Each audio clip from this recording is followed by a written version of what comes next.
Hello everyone, my name is Evan Haezebrouck, and on behalf of my co-author team, we're excited to share our paper titled Discordant Perceptions of the Risk versus Benefit of Early Mobility Across ICU Professionals.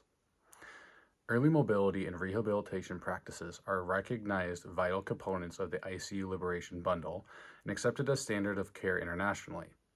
Despite the growing body of evidence demonstrating safety with early mobility and rehab, physical therapists often encounter differing perspectives ranging from support to frank opposition when attempting to work with complex critically ill patients. Variability in the knowledge and perspectives of non-rehab ICU professionals may impact daily practice. The aim of this work was to build on existing literature by examining these perspectives with respect to specific clinical scenarios, i.e., support or monitoring devices and their insertion sites, with the purpose of better understanding perceptions regarding risk versus benefit of early mobilization and rehabilitation amongst critical care disciplines. So, we developed a survey to distribute in our intensive care units. The survey contained baseline demographic information, as well as several overarching statements regarding safety and participation in early mobility and rehab. Participants were then asked to rate their perceived level of risk versus benefit of mobility and rehab across a collection of clinical scenarios containing various support or monitoring devices and their insertion sites. These scenarios ranged from less complex or invasive, i.e. radial arterial lines, to more complex or invasive, i.e. femoral access via ECMO. The 20 different scenarios can be viewed in the supplemental digital content of our article. We utilized the 5-point Likert scale ranging from risk definitely outweighs benefit to benefit definitely outweighs risk for each item. Our target participants were professionals who staffed in the intensive care unit, physicians, advanced practice providers, bedside nurses, as well as physical, occupational, and respiratory therapists.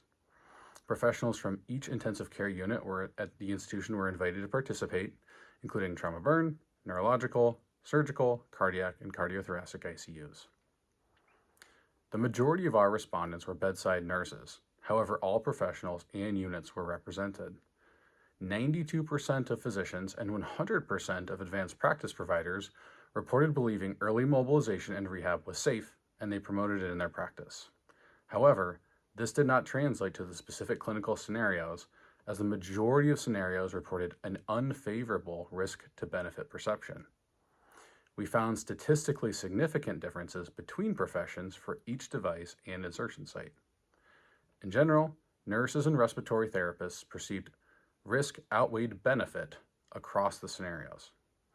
All professions perceived a greater risk relative to benefit for femoral placement of devices. Additional findings of note included that only about 50% of nurses felt the benefit outweighed the risk of mobilizing patients who were stable on vasopressors, and less than 40% of respiratory therapists surveyed perceived a favorable benefit to risk ratio for mobilizing patients with an endotracheal tube. Several clinical scenarios routinely encountered during daily practice, i.e. IJ access pulmonary artery catheter or IJ access continuous renal replacement therapy, exhibited less than 70% benefit to risk perception.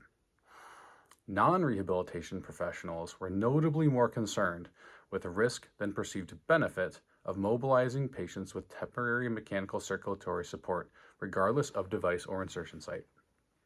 So, key takeaways for us were that the majority of respondents reported a belief that early mobility and rehab is safe, and they promote it in their practice.